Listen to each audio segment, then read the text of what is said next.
Good morning my dear students.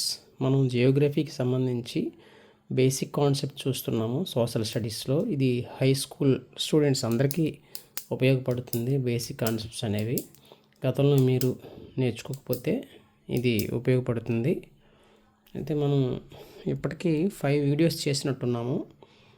దీనికి fifth video మనం check చేసుకుంటే మనము మూమెంట్స్ ఆఫ్ ద ఎర్త్ తెలుసుకున్నాం కదా, రొటేషన్, రెవల్యూషన్ నేర్చుకున్నాం కదా. రెవల్యూషన్ అంటే భూమి తన చుట్టూ తాను తిరుగుతూ సూర్యుని చుట్టూ కూడా తిరగటం అనేది మనం చూసాము. Earth moves around the sun on its orbit అని చెప్పుకున్నాం కదా. సో ఇలా తిరిగేటప్పుడు భూమి ఒక్కొక్కసారి సూర్యునికి దగ్గరగాను తన ఆర్బిట్లో తిరిగేటప్పుడు సూర్యునికి దగ్గరగాను, ఒక్కొక్కసారి దూరంగాను వస్తూ ఉంటుంది కదా. ఇలా దగ్గరగాను దూరంగా ఉండేటప్పుడు మనకి సీజన్స్ ఏర్పడుతూ ఉంటాయని చెప్పాం కదా. దగ్గరగా ఉండేటప్పుడు సమ్మర్ సీజన్ అని చెప్పి, దూరంగా ఉండేటప్పుడు ఏమో వింటర్ సీజన్ అని చెప్పి, ఈ మధ్యలో వచ్చేటటువంటి కొన్ని వెదర్ ఫినామినల్ లేదా క్లైమేటిక్ ఫినామినల్ కారణంగా మనం రైనీ సీజన్ కూడా వస్తుందని చెప్పుకున్నాం కదా. అయితే ఇక్కడ ఒక విషయం గమనించాలి. సూర్యుడు దూరంగా ఉన్నంత మాత్రాన భారతదేశానికి వింటర్ సీజన్ అని, సూర్యుడు దగ్గరగా ఉన్నప్పుడు భారతదేశానికి సమ్మర్ సీజన్ అని 100% అయితే చెప్పలేము. ఎందుకంటే సూర్యుడు చాలా పెద్దది, భూమికి 13 లక్షల రెట్లు పెద్దవాడు సూర్యుడు దగ్గరగా ఉన్నంత మాత్రాన భూమి మీద ఉన్నటువంటి సకల జీవరాశులకి, భూమి మీద ఉన్న ప్రతి ఏరియాకి సమ్మర్ అయిపోదు, వేసవకాలం అయిపోదు. సూర్యుడు దగ్గరగా ఉన్నాడా దూరంగా ఉన్నాడనే పాయింట్ కాదు ఇక్కడ. సూర్యుడు ఎక్కడున్నాడు, ఏ దేశాలకు దగ్గరగా ఉన్నాడు, ఏ హెమిస్పియర్స్కి దగ్గరగా ఉన్నాడు, అంటే నార్త్ హెమిస్పియర్స్ దగ్గర ఉన్నాడా, సౌత్ హెమిస్పియర్స్ లేదా సదర్న్ హెమిస్పియర్స్ దగ్గర ఉన్నాడా అనే విషయం మీద మనకు సీజన్స్ ఆధారపడి ఉంటాయి. కాబట్టి ఇక్కడ సమ్మరా వింటరా అనేది ఈ విషయాన్ని తెలుసుకోవడం కోసం ఏ టైంలో సూర్యుడు ఎక్కడ ఉంటాడు అనే దాని విషయాన్ని తెలుసుకుంటే, అంటే ఏ పీరియడ్స్లో పలానా ఈ నెల నుంచి ఈ నెల వరకు సూర్యుడు నార్త్ హెమిస్ఫియర్లో ఉంటాడు కాబట్టి అక్కడ సమ్మరు, లేదా ఈ నెల నుంచి ఈ నెల వరకు సదరన్ హెమిస్ఫియర్లో సూర్యుడు ఉంటాడు కాబట్టి అక్కడ సమ్మరు. సో ఆపోజిట్గా నార్థన్ హెమిస్ఫియర్లో వింటరు. నార్థన్ హెమిస్ఫియర్లో సూర్యుడు ఉంటే సదరన్ హెమిస్ఫియర్లో వింటరు. ఇలా ఆపోజిట్గా ఏర్పడుతూ ఉంటుంది. కాబట్టి ఏ నెలల్లో ఏ డేట్స్లో సూర్యుడు ఎక్కడ ఉంటాడనే దాన్ని బట్టి మనం సమ్మరా వింటరా అనేది మనం చెప్పుకోవచ్చు. కాబట్టి ఇక్కడ ఆ సూర్యుని తాలూకు మూమెంట్స్ బట్టి సీజన్స్ ఎలా ఏర్పడతాయి అనేది ఏ నెలలో ఎప్పుడు ఏ డేట్స్తో సహా మనం చెప్పుకోవచ్చు. ఇది మన కాన్సెప్ట్ మాట. ఇక్కడ మనం హెడ్డింగ్ చూస్తే, నెక్స్ట్ కాన్సెప్ట్ హెడ్డింగ్ చూస్తే movements of the sun rays movements of the sun rays on the earth. అంటే నిజానికి మూమెంట్ అయ్యేది సన్ కాదు, మనం భూమి మీద ఉన్నాం కాబట్టి సూర్యుడు మన చుట్టూ తిరుగుతున్నట్టు మనకు అనిపిస్తుంది, కానీ సూర్యుని చుట్టూ భూమి తిరుగుతాడు అనే విషయాన్ని మనం గమనించాల్సి ఉంది. తిరిగేది భూమి, తిరిగినట్టు కనబడేది సూర్యుడు. ఉదయాన్ని చూస్తే ఏమో ఈస్ట్ వైపు ఉంటాడు, ఈవినింగ్ చూస్తే ఏమో వెస్ట్ వైపు ఉంటాడు, మిడ్ డే రోజుకి మధ్యలో చూస్తే ఏమో నెత్తి మీద ఉన్నట్టు ఉంటాడు. అంటే సూర్యుడు ఏమో మూమెంట్ అవుతున్నాడేమో అనిపిస్తుంది, కానీ నిజానికి సూర్యుని చుట్టూ మూమెంట్ అయ్యేది వెస్ట్ నుంచి ఈస్ట్కి అవ్వడం వల్ల ఈస్ట్ వైపు సూర్యుడు సన్ రైజ్ అయినట్టు కనపడతాడు, వెస్ట్ వైపు ఏమో సన్ సెట్ అయినట్టు కనపడతాడు. నిజానికి తిరిగేది మాత్రం తిరిగినట్టు కనబడేది భూమి, తిరిగినట్టు కనబడేది సన్, తిరిగేది మాత్రం భూమి అని గుర్తుంచుకోవాలి. మనకు తిరగడం కోసం ఇక్కడ హెడ్డింగ్ పెట్టాను movements of the sun rays on the earth. Sun rays సూర్యుడు మూమెంట్ అవ్వటం వల్ల, దట్ మీన్స్ తిరగటం వల్ల ఆ sun rays on the earth భూమి మీద ఎలా పడుతున్నాయి బై 90 degrees యాంగిల్ మాత్రం ఇక్కడ చర్చించాం. 90 degree కోణంలో సూర్యుడు ఎక్కడ ఏ డేట్లో పడుతున్నాడు అనే దాని మీద. ఈ కారణంగా ఏమవుతుంది, కాజెస్ సీజన్స్ కూడా ఏర్పడడానికి అవకాశం ఉంటుంది. ఇప్పుడు మనం అసలు కాన్సెప్ట్లోకి వచ్చాము. చాలా ఇంపార్టెంట్ కాన్సెప్ట్ ఇది. నేను ఎన్నో యూట్యూబ్ వీడియోస్ కూడా చూసాము, ఈ కాన్సెప్ట్ని ఎవరు టచ్ చేయలేదు.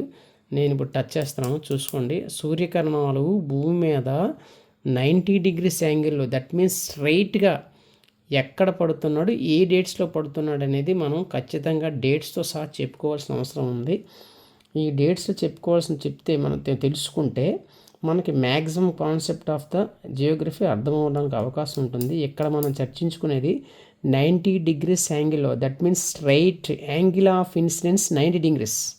యాంగిల్ ఆఫ్ ఇన్సిడెన్స్ అంటే అర్థం ఏంటంటే పతన కోణం, సూర్యుని కిరణాలు పడే కోణాన్ని పతన కోణం అంటారు. ఎక్కడ వేరే ప్లానెట్ మీద కాదు, మన భూమి మీద సూర్యకిరణాలు పడే కోణం స్ట్రైట్గా పడవచ్చు, లేదంటే ఏటవాలుగా కూడా పడవచ్చు కదా. ఇక్కడ మనం చర్చించుకోది 90 degrees యాంగిల్, 90 degrees కోణంలో స్ట్రైట్గా ఏ డేట్స్లో పడుతుంది అనేది మనం చర్చించుకుంటున్నాము.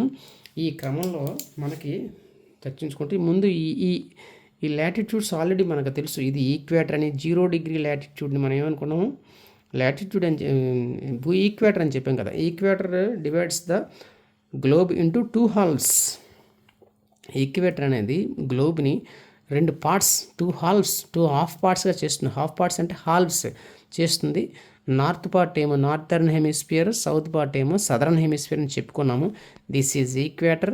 23.5 degrees, 3.5 degrees నార్త్ లాటిట్యూడ్ ఏమో tropic of cancer, 23.5 south latitude ఏమో ట్రాపిక్ ఆఫ్ క్యాప్రికాన్ అన్నాం కదా. సో ఈ 3 రేఖల మీద, 3 lines మీద సూర్యకిరణాలు నెట్టెను ఇప్పుడు పడతాయి అనేది మనం చూసుకుంటే మార్చ్ 21, నేను అక్కడ రాసేస్తున్నాను, మార్చ్ 21, మార్చి 21 తన సూర్యకిరణాలు నెట్ట నిలువుగా ఈ రేఖ మీద పడతాడు. ఎక్కడ రాశాను కదా అని చెప్పి ఇక్కడే పడతాడు కాదు, మొత్తం సూర్యకిరణం అంటే ఇక్కడ సూర్యుడు ఉంటాడు అనమాట. ఇలా పడతాడు స్ట్రైట్గా 90 degrees యాంగిల్లో.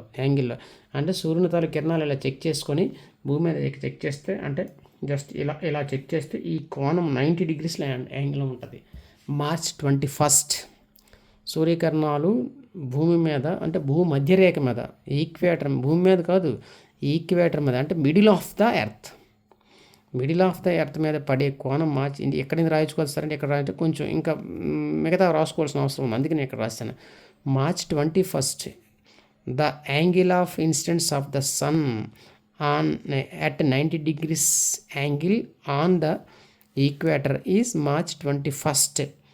మార్చ్ 21 సూర్యకిరణాలు నెట్ట నిలువుగా ఎలా పడతాయి, 90 degrees యాంగిల్లో పడతాయి అన్నమాట. మార్చి 20 ఇక్కడ ఇలా ఉండిపోతాడు సూర్యుడు, అలా ఉండిపోతాడా, లేకపోతే ఇక్కడ కాలిపోతుంది శుభ్రంగా. ఇక్కడ ఉన్నటువంటి ఏరియాస్లో చాలా మూమెంట్ అవుతూ ఉంటాడు కదా, అంటే మూమెంట్ అయ్యేది ఎర్త్. అంటే ఇక్కడ చూసింది ఒకసారి మనం అబ్జర్వ్ చేస్తే చూడండి, ఇది సన్ కదా, సన్ అలా అలా అలా అలా అలా అలా అలా అలా వెళ్తూ దూరం అవుతూ ఉంటుంది, దగ్గర అవుతూ ఉంటుంది, అలా మళ్ళీ దూరం అవుతూ ఉంటుంది, మళ్ళీ అలా దగ్గర అవుతుంటే 365 daysలో 2 times చాలా దగ్గరగాను, 2 times చాలా దూరంగాను ఇలా పోల్చుకునేటప్పుడు తెలుస్తుంది మనకి. అర్థమైందా? దూరంగా ఉంటుంది, దగ్గర ఉంటుంది. అంటే కదిలేది భూమి, కదిలినట్టు కనబడేది సన్. కాబట్టి మనం భూమి మీద ఉన్నాం కాబట్టి భూమిని బేస్ చేసుకొని మనం చెప్తున్నాం. కాబట్టి మార్చ్ 21 రోజు సూర్యకిరణాలు భూమి మీద నెట్ట నిలువుగా పడతాయి. ఎక్కడ ఉండిపోతాడా, అలాగా మార్చి నుంచి అలా పైకి వెళ్తూ ఉంటాడు. మార్చ్, ఏప్రిల్, మే, జూన్ 21 వచ్చేసరికి ఎక్కడికి వస్తారన్నమాట, 90 degrees యాంగిల్లో చెప్తున్నాను. 90 degrees యాంగిల్లో ఎక్కడ ఉండేటప్పుడు ఎక్కడ కూడా సూర్యకిరణాలు పడతాయి. ఇక్కడ సూర్యుడు ఉండేటప్పుడు లేదా ఇక్కడ సూర్యుడు ఉండేటప్పుడు ఎక్కడ పడతాయి అంటే యాంగిల్ మారుతుంది. నేను చెప్పేది 90 degrees యాంగిల్ చెప్తున్నాను, 90 degrees యాంగిల్లో. సో మార్చ్ 21 సూర్యకిరణాలు ఈక్వేటర్ మీద పడతాయి కాబట్టి మెల్లమెల్లగా 22, 23, 24 మార్చి తర్వాత ఏప్రిల్, మే, జూన్ 21 వచ్చేసరికి కరెక్ట్గా ట్రాపిక్ ఆఫ్ క్యాన్సర్ మీద 90 degrees యాంగిల్ పడుతాడు. సూర్యకిరణాలు నెట్టనుగా పడతాయి. మరి అక్కడ ఉండిపోతాడు ఏంటి, అక్కడి నుంచి జూన్ నుంచి ఇక్కడ సూర్యకిరణాలు నెట్టలు పడేటప్పుడు ఇక్కడ కూడా సూర్యకిరణాలు పడతాయి, కాకపోతే ఏటవాలుగా పడతాయి, ఏటవాలుగా ఇలా పడతాయి అన్నమాట. సూర్యకిరణాలు ఏటవాలు పడతాయి. 90 degrees యాంగిల్ మాట్లాడుకున్నాం. జూన్ నుంచి మళ్ళీ సూర్యకిరణాలు జూన్ నుంచి సౌత్ వైపు పడుతుంది మన. జూన్, జూలై, ఆగస్ట్, సెప్టెంబర్ 23 సూర్యకిరణాలు నెట్ట నిలువుగా పడతాయి. అంటే నెట్ట నిలువుగా పడేటటువంటి ఏరియాస్కి ఈ 2 సరిహద్దులు అన్నమాట. ఇంతకుముందే మీకు ఈ విషయం చెప్పాను. March 21, April, May, June, June కదా, జూన్ నుంచి మళ్ళీ కిందకి అంటే ఇక్కడ రాసుకోవడానికి సులువుగా ఉంటుందని ఇక్కడి నుంచి ఇక్కడ రాసి అంతేగాని ఇలాగే అవి మొత్తం మార్చి 21 సూర్యకిరణాలు లేదు అక్కడంతా పడతాయి. So June, July, August, September 23 మళ్ళీ సూర్యకిరణాలు నిలువుగా భూమి మీద పడతాయి. అంటే ఇంతవరకు కూడా మార్చి 21 నుంచి సెప్టెంబర్ 23 ఎక్కడ ఉన్నాడు సూర్యుడు, ఎక్కడున్నాడు, నార్థన్ హెమిస్ఫియర్లో ఉన్నాడు. ఇండియా ఎక్కడ ఉంది, ఇక్కడ ఉంది. అంటే మార్చి 21 నుంచి సెప్టెంబర్ 23 వరకు సూర్యకిరణాలు ఇంచుమించుగా భారతదేశం మీద ఉంటుండే జాగ్రత్తగా అబ్జర్వ్ చేయండి. ఇంచుమించుగా భారతదేశం మీద ఉంటున్నాడు. కోర్స్ ఆఫ్రికాలో చాలా చాలా దేశాల మీద ఉంటున్నాడు, ఇంకా వేరే వేరే దేశాల మీద ఉంటున్నాడు, అది మనకు ప్రస్తుతానికి అనవసరం. కానీ భారతదేశం కోణంలో మనం ఆలోచిద్దాం. మార్చి 21 నుంచి మార్చి 21, April, May, June, July, August, September ఇక్కడే ఉంటున్నాడు. చూడండి ఇక్కడే ఉంటున్నాడు. అందుకే మనకి మార్చిలో స్టార్ట్ అయ్యేసరికి అంటే మార్చి నెల వచ్చేసరికి ఎండలు తీవ్రంగా పెరిగి ఏప్రిల్ మరింత తీవ్రంగా పెరిగి మే నెల మరింత తీవ్రంగా పెరుగుతాయి. మే నెల అందుకే మనకు వేసవాలు కూడా ఇస్తుంటారు కదా.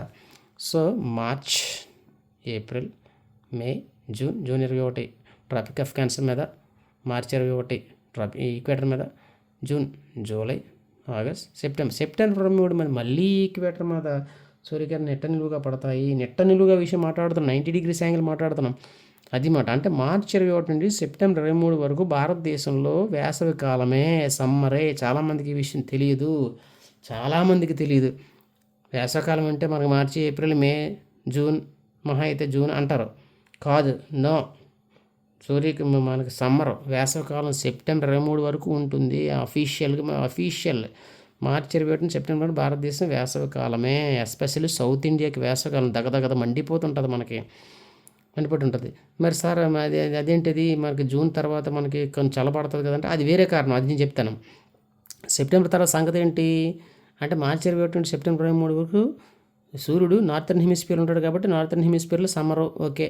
సెప్టెంబర్ తర్వాత 23 తర్వాత అక్కడ ఉండిపోతాడు, అలాగా ఉండిపోడు కదా. సెప్టెంబర్ తర్వాత movements September, October, November, December 23, December 22 Tropic of Capricorn మీద వచ్చేస్తాడు. అంటే సెప్టెంబర్ నెల ఎప్పుడైతే దాటిపోతుందో నార్థన్ హెమిస్ఫియర్లోని దేశాలకి సూర్యుడు దూరంగా జరుగుతున్న కొలది ఏమవుతుంది, సూర్యుడి నుంచి దూరం పెరుగుతున్న కొలది ఆటోమేటిక్గా వింటర్ అని చెప్పుకోవచ్చు కదా. అందుకే చూడండి డిసెంబర్ వచ్చేసరికి విపరీతం చలి వచ్చేస్తుంటుంది మనకి. ఎందుకంటే సూర్యకిరణం ఏటవారు ఇక్కడ ఉంటాడు సూర్యుడు, మరి సరే ఇలా పడుతుంది కదా. ఇలా పడితే మనకి ఆటోమేటిక్గా వింటర్.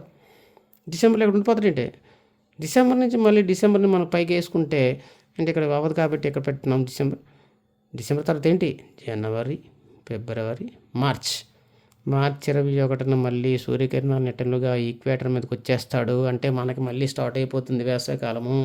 అంటే నార్త్ హెమిస్ఫియర్లో వేసవికాలం అయితే సదర్న్ హెమిస్ఫియర్లోనేమో శీతాకాలం, సదర్న్ హెమిస్ఫియర్లో వేసవికాలం అయితే నార్థన్ హెమిస్ఫియర్లో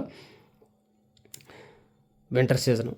చూసారా, సింపుల్ మాట. అందుకే చూడండి ఇక్కడ ఆస్ట్రేలియా ఇక్కడ ఈ మూలన ఇక్కడ ఉంటుంది, ఇంత కాదులే ఇక్కడ ఉంటుంది. మనం చెప్పుకోవడానికి ఇలా ఆస్ట్రేలియా కరెక్ట్గా భారతదేశానికి మధ్య గుండా ఎలాగైతే ట్రాపిక్ ఆఫ్ క్యాన్సర్ పోతుందో ఆస్ట్రేలియాకి మధ్య గుండా కరెక్ట్ ఎగ్జాక్ట్లీ ఇంచుమించుగా ఆస్ట్రేలియా మీద పోతుంది. ట్రాపిక్ ఆఫ్ క్యాన్సర్ మీద సూర్యుడు ఉండేసరికి అంటే మార్చి 21 సెప్టెంబర్ 23 వరకు మన ఇండియాలో ఉంటాడు కాబట్టి మనకు వేసవి అయితే చాలా దూరంగా ఇక్కడ ఉంటాడు మన సూర్యుడు. ఇక్కడ ఉండేసరికి ఇక్కడ ఏటవాలుగా పడుతుంది కదా, ఇక్కడ ఉండే ఏటవాలుగా పడతాయి కదా. ఆటోమేటిక్గా ఆస్ట్రేలియా, దక్షిణాఫ్రికా, బ్రెజిల్ ఇవన్నీ ఈ దేశాలకేమో అక్కడ ఉంటే సూర్యుడు ఇక్కడ శీతాకాలం, ఇక్కడికి వచ్చాడు డిసెంబర్కి ఏళ్ళకి కాలిపోద్ది వేసవకాలం, మనకి వింటర్ శీతాకాలం అన్నమాట. ఆపోజిట్గా అవుతుంటుంది. అంటే మనకు సూర్యుడు మనకి ఇక్కడ చెప్పుకున్నట్టు ఎక్కడున్నాడు కాదు, ఎక్కడున్నాడా కావాలి. అఫ్కోర్స్ సూర్యుడు భూమి ఇక్కడికి వచ్చాడు అనుకో, భూమి ఎక్కడున్న వాళ్ళకి ఇబ్బంది ఏమి ఉండదు, దగ్గరగానే ఉంటాడు, భూమికి దగ్గరగానే ఉంటాడు. కానీ నార్థన్ హెమిస్ఫియర్కి దూరంగా ఉన్నాడు, అది గుర్తుంచుకోవాలి. ఎక్కడే ఉండొచ్చు కానీ నార్థన్ హెమిస్ఫియర్కి దగ్గరగా ఉండొచ్చు. దూరమా దగ్గర అనేది భూమి మీద ఉన్నటువంటి లొకేషన్ బేస్ చేసుకొని మనం చెప్పాలి. కాబట్టి గుర్తుంచుకోండి సింపుల్గా ఈ డేట్స్ 4 చాలా ఇంపార్టెంట్. మార్చి 21 సూర్యకిరణాలు భూమి మీద నిటనిలుగా పడే రోజు. ఆ తర్వాత అలా పైకి పోదు నార్థన్ హెమిస్ఫియర్లోకి పోతూ March, April, May, March, April, May, June 21 trophic of cancer. June, July, August, September 23 మళ్ళీ ఈక్వేటర్. సెప్టెంబర్ 3 అలా ఉండిపోడు. సెప్టెంబర్ 23 తర్వాత అక్టోబర్, నవంబర్, డిసెంబర్ 22 మళ్ళీ ట్రాపిక్ ఆఫ్ క్యాప్రికార్న్. మళ్ళీ డిసెంబర్ 22 తర్వాత డిసెంబర్ మెల్లమెల్లగా డిసెంబర్, జనవరి, ఫిబ్రవరి, మార్చ్ 21 అలా రొటేట్ అవుతూ ఉంటుంది. సైక్లిక్ ఫినామినన్ ఇది. కాబట్టి ఇది గుర్తుంచుకోండి ఖచ్చితంగా. మరి సార్ మరి మీరు చెప్పారు కదా మార్చి 21 నుంచి సెప్టెంబర్ 23 వేసవికాలమే కదా, మరి మన జూన్ తర్వాత మనకి ఎందుకు అంత వేడిగా ఉండదంటే, ఎందుకంటే జూన్లో అదృష్టవశాత్తు భారతదేశం ఉండే పరిస్థితులను బట్టి మనకు జూన్లో రెయినీ సీజన్ స్టార్ట్ అవ్వడం వల్ల ఆ వేడి అనేది మనకు తెలియదు. కానీ నిజానికి వేసవికాలంలో వచ్చేటటువంటి వర్షాలు అవి. వేసవికాలంలో వచ్చే వర్షాలు, సౌత్ వెస్ట్ మాన్సూన్ ఇలా వస్తుంది. యాక్చువల్గా సూర్యుడు మనం నార్త్ హెమిస్ఫియర్లో ఉంటాడు. అదృష్టవశాత్తు భారతదేశానికి 3 వైపులా వాటర్ బాడీస్ ఉండటం వల్ల, ఈ వాటర్ బాడీస్ తాలూకు ఎవాపరేషన్ వల్ల, అంటే మార్చ్, ఏప్రిల్, మే, మార్చ్ ఇక్కడ చూసుకోండి, మార్చ్ కదా, మార్చ్ వచ్చిన వేసవికాలం వచ్చింది. ఏప్రిల్, మే, జూన్, మార్చ్ కదా, ఏప్రిల్, మే, జూన్ 21 ఈ 3 నెలలు ఇక్కడ ఉండటం వల్ల Arabian Sea, Bay of Bengal, Indian Ocean ఈ వాటర్ బాగా ఎవాపరేట్ అవుద్ది. ఆవిరవుతుంటుంది. ఆవిరి మేఘాలుగా రూపాంతరం చెందుతుంది. కరెక్ట్గా జూన్ వచ్చేసరికి ఇక్కడ అల్పపీడనం ఏర్పడుతుంది. ఎక్కడ మన భారతదేశంలో అల్పపీడనం వాళ్ళ నీరు ఎలాగైతే వేడి చేస్తే ఆవిరైపోతుందో, గాలి కూడా ఆటోమేటిక్గా ఈ వేసవకాలం వేడికి పోయి పైకి పోతుంది. తేలికైపోయి ఖాళీ ఏర్పడుతుంది. అల్పపీడనం అంటారు దాని లో ప్రెషర్. సో ఇక్కడ నుండి అధిక పీడనం నుంచి గాలులన్నీ ఇక్కడికి వేస్తాయి. అధిక పీడనం ఎందుకు ఉంటుందంటే నీరు అంత తొందరగా వేడెక్కదు, క్లౌడీగా మారుతుంది. ఇలా వచ్చి ఇక్కడ వర్షాలను అందిస్తుంది. అందువల్ల లక్కీగా జూన్లో మనకి వర్షాలు పడటం వల్ల, ఇప్పుడు జూన్లో ఉన్నాం, వర్షాలు పడటం వల్ల మనకు చల్లగా అనిపిస్తుంది తప్ప నిజానికి అది వేసవికాలమే. మార్చి 22 సెప్టెంబర్ 23 వరకు కూడా వేసవికాలమే. సెప్టెంబర్ 23 తర్వాత మనకి మెల్లమెల్లగా సదరన్ హెమిస్ఫియర్లోకి అడుగు పెడతాడు సూర్యుడు. సో అప్పటి నుంచి మనకి శీతాకాలం స్టార్ట్ అయినంటే మనకేం అంత వేడిగా ఉండదులే, చల్లగా ఉండదులే. మెల్లమెల్లగా దూరం పెరుగుతున్న కొలది మనకి పీక్ డిసెంబర్ వచ్చేసరికి పీక్ వింటర్. వీళ్ళకి పీక్ సమ్మర్ ఎలాగైతే అయిందో సదరన్ హెమిస్ఫియర్లో మనకి పీక్ వింటర్ అనమాట. సో సదరన్ హెమిస్ఫియర్కి నార్థన్ హెమిస్ఫియర్కి క్లైమాటిక్ కండిషన్స్ కంప్లీట్గా క్వైట్ ఆపోజిట్గా ఉంటాయి. అది గుర్తుంచుకోవాల్సిన అవసరం మనకి ఎంతైనా ఉంది. ఇది చాలా ఇంపార్టెంట్ అయినటువంటి కాన్సెప్ట్, చాలా ఇంపార్టెంటు. ఇక ఇంకొక విషయం ఏంటంటే చూడండి, June 20 when do the sun rays fallen on the Tropic of Cancer at 90 degrees angle. Sir angle of incidence 90 degrees అంటే సూర్యకిరణాలు ట్రాపిక్ ఆఫ్ క్యాన్సర్ మీద ఎప్పుడు యాంగిల్ ఆఫ్ ఇన్సిడెన్స్ 90 degree పడుతుంది, నెట్టిలో పడుతుందంటే June 21. ఎక్కువ పగలు ఉంటుంది అన్నమాట మనకి. ఈ June 21 పగటి కాలం ఎక్కువ ఉంటుంది అన్నమాట. మరి ఎప్పుడు ట్రాపిక్ ఆఫ్ క్యాప్రికార్న్ మీద సూర్యకిరణాలు నెట్టనిలుగా పడతాయి. When did the tropic of cancer లేదా when did the sun rays fallen on the లేదా when do the sun rays fallen on the tropic of capricorn at 90 degrees angle అంటే December 22. When do the sun rays fallen on the 90 degrees angle at equator అంటే 2 days ఉన్నాయి.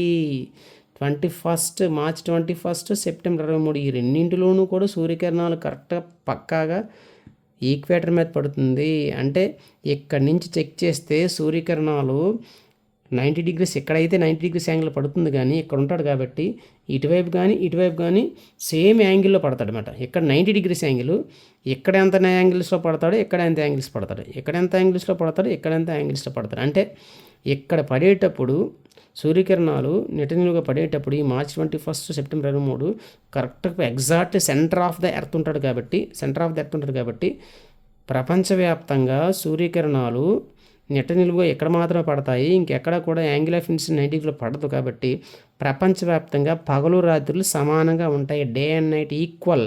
మార్చి 21 September 23 12 గంటలు ప్రపంచవ్యాప్తంగా ఎక్కడ చూసుకున్నా సూర్యకిరణాలు ఏటవాలుగా పడితే పడవచ్చు ఈ ప్రాంతాల్లో, కానీ 100% 12 గంటలు పగలు 12 గంటలు రాత్రి ఉంటుంది ఎక్కడ ప్రపంచవ్యాప్తంగా. సో ఈక్వల్గా ఉంటాయి అన్నమాట డే అండ్ నైట్. అందుకే దీన్ని ఈక్వినాక్స్ అంటారు.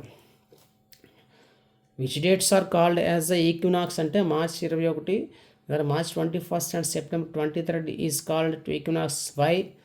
Throughout the world found లేదా throughout the world experienced equal day and night 12 hours day 12 hours night experience చేస్తారు. అంటే ఇక్కడ పడేటప్పుడు అనమాట. సూర్యకిరణాలు మార్చి 21 సెప్టెంబర్ 3 ప్రపంచవ్యాప్తంగా రేయింబగళ్ళు సమానము. అందుకే అది ఈక్వినాక్స్ అంటారు. March 21st and September 23rd. మరి నార్థన్ హెమిస్ఫియర్లో అత్యధిక పగటకాలం ఉండే రోజు ఏంటంటే జూన్ 21st. సదరన్ హెమిస్ఫియర్లో అత్యధిక పగటకాలం ఉండే రోజు అంటే డిసెంబర్ 22nd. ప్రపంచవ్యాప్తంగా పగలు రాత్రులు సమానంగా ఉండేది ఏంటంటే March 21st and September 23rd. దీనికి సంబంధించిన ఇంకేదైనా మిగిలిపోయి ఉన్న కాన్సెప్ట్ ఉంటే నెక్స్ట్ కాన్సెప్ట్స్లో నెక్స్ట్ లెసన్స్లో లేదా నెక్స్ట్ క్లాస్లో చెప్పుకుందాం. ఇప్పటికే 20 minutes దాటిపోయింది. Thank you.